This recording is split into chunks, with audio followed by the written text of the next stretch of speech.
Je suis Mohamed Rachdi, je suis né le 25 avril 1964 dans le sud du Maroc, à Bolmina. J'ai passé mon enfance et mon adolescence.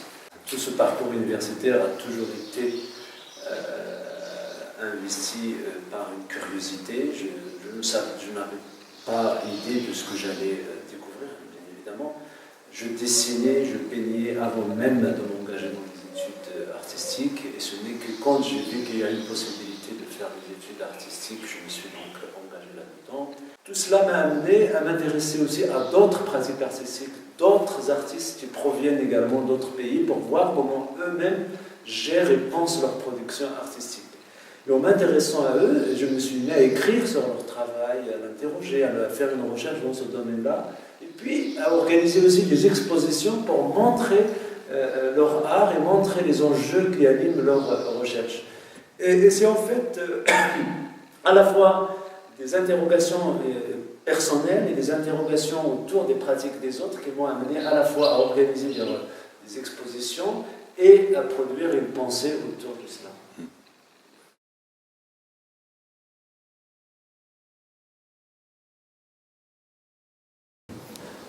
Les interrogations autour de la mémoire m'ont amené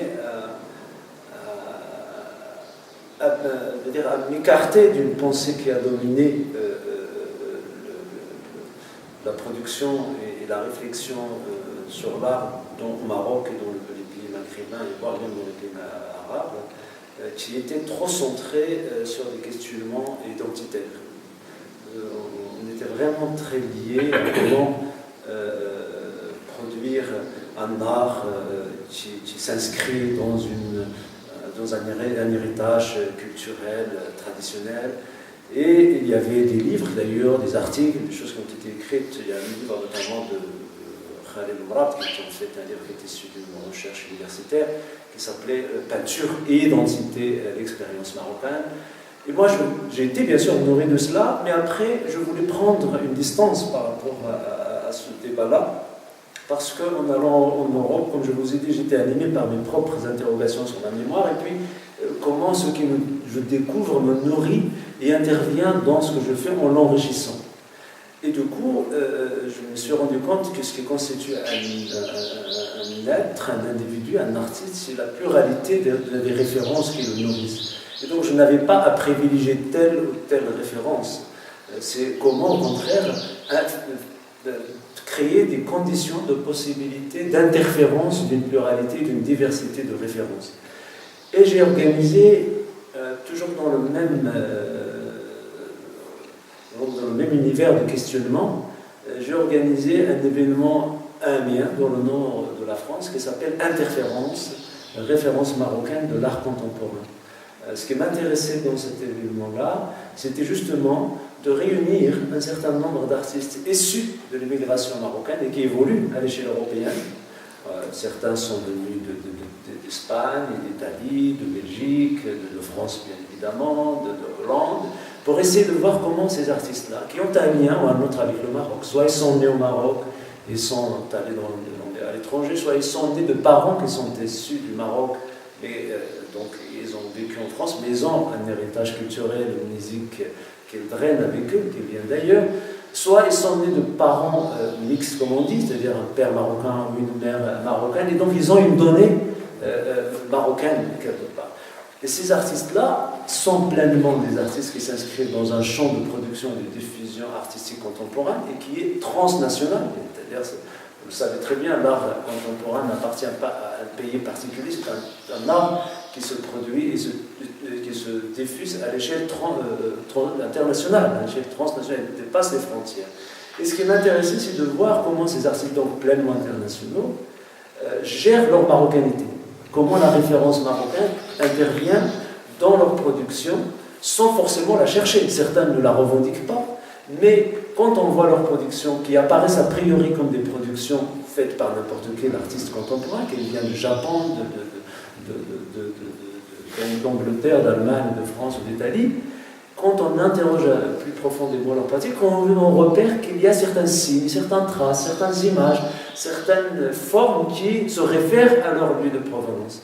Et du coup, ces choses-là m'intéressent par rapport à la question de la mémoire, c'est-à-dire comment la mémoire de leur pays, la mémoire culturelle, la mémoire géographique, la mémoire historique, comment cela revient pour s'articuler avec d'autres références pour produire quelque chose de singulier dans l'art contemporain.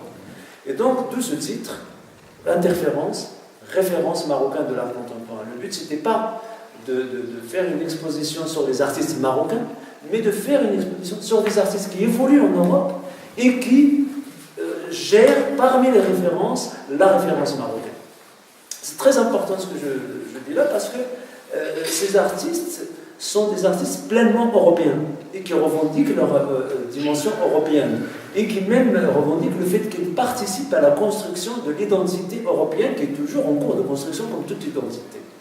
Et donc l'intérêt, c'est de montrer comment cette participation s'opère avec les données marocaines, quelque part. Et cette réflexion-là m'a animé, et continue même à m'animer. Aujourd'hui, en revenant au Maroc, je m'intéresse aux artistes étrangers qui viennent alimenter la scène marocaine, l'enrichir. C'est-à-dire, j'ai inversé les choses.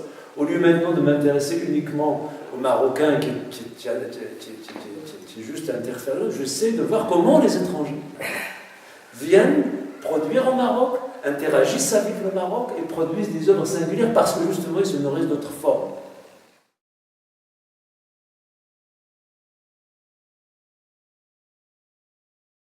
Il y a quelqu'un qui m'a dit, tiens, tu sais, il y a Société Générale qui envisage de créer un poste pour gérer sa collection, tu peux peut-être leur envoyer. C'est ce que j'ai fait, donc j'ai envoyé ma candidature à la Banque Société Générale et ça a demandé un petit peu de temps et finalement j'ai été recruté. C'est pour vous dire que le désir de revenir au Maroc, ce n'était pas juste de travailler dans une institution, mais plutôt d'apporter ma contribution à la scène artistique marocaine. Et d'ailleurs, depuis mon retour au Maroc et depuis mon recrutement par Société Générale, je ne me suis jamais limité à mon travail de Société Générale. J'organise des choses de Société Générale et j'ai toujours fait des choses en parallèle dans des galeries, dans d'autres institutions, avec des éditeurs, dans des lieux alternatifs, parce que le plus important pour moi, la mission que je me donne, ce n'est pas la mission que quelqu'un me donne. La mission pour laquelle je suis recruté à la Société Générale, je la fais, mais au-delà de cette mission-là, ma mission c'est de servir d'abord l'art. Et même au sein de Société Générale, justement, j'en profite pour essayer de continuer à servir l'art et les artistes. Alors, je vous ai dit que la première exposition c'était autour d'un peintre moderne, etc., qui a bien fonctionné, mais je voulais aller au-delà c'est-à-dire de ce que Société Générale voulait faire de sa collection. Sa collection, il la voulait réserver à l'art marocain et à la limite à certains artistes étrangers orientalistes. C'était ce que j'avais trouvé sur place quand je suis arrivé. Et moi, cela, je ne voulais pas. Et en plus, l'art marocain auquel la collection était consacrée, c'était plutôt l'art de la période orientaliste jusqu'aux artistes modernes. Donc, il y avait des peintres, quelques sculpteurs, il n'y avait pas de photos du tout, il n'y avait pas de présentation, il n'y avait pas de vidéo. Et donc, mon challenge, quelque part, mon défi, c'est comment faire pour que les pratiques contemporaines, pour que les propositions de jeunes artistes puissent rentrer dans cette institution-là. Et non seulement ces pratiques de jeunes artistes marocains, mais aussi des étrangers. Comment faire pour que ces artistes-là puissent rentrer dans l'institution qui n'était pas initialement faite pour ça.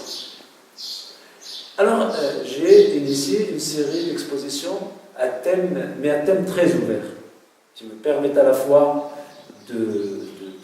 d'inscrire des artistes de la collection ancienne et de faire rentrer des jeunes pratiques, des artistes avec de nouvelles pratiques et des étrangers. C'est ce que j'ai appelé, vous pouvez même le trouver dans un des numéros de magazine d'éthique, je leur avais proposé de mettre pour le titre la politique du cheval de Troie, c'est-à-dire qu'au sein de la banque, je développais une politique de cheval de Troie, c'est-à-dire que je construisais mon jouet, mon grand cheval en bois, mais à l'intérieur il y a mes guerriers, et mes guerriers ce sont des jeunes artistes que je sors comme ça pour surprendre les visiteurs.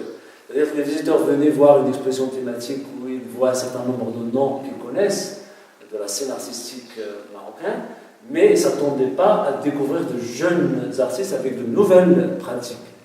Et les thèmes, par exemple, j'ai réalisé une exposition qui s'appelle Corps et figure du corps. C'est un thème tellement vaste que je peux mettre tout ce que je veux sans problème. Et dans cette exposition thème Corps et figure du corps, j'ai tout de suite incité l'institution à acheter un équipement audiovisuel, en achetant des appareils, en créant des box. J'ai mis des jeunes artistes avec des vidéos dedans. J'ai demandé à certains photographes qui travaillent sur le corps de me prêter des photos. J'ai intégré des jeunes qui ont fait des interventions et ainsi de suite. J'ai même demandé aux danseurs, quelqu'un comme Boshra Ouizgan, comme Tawfiq Ezidio, malheureusement, je ne pouvais pas les avoir physiquement, mais ils m'ont prêté des vidéos qu'ils ont produites. Et donc j'ai réalisé une entrée forte de ces nouvelles pratiques dans l'institution. Et avec ça, tact, ça a marqué tout de suite aussi les institutions marocaines, parce que c'est quelque chose de novateur au Maroc.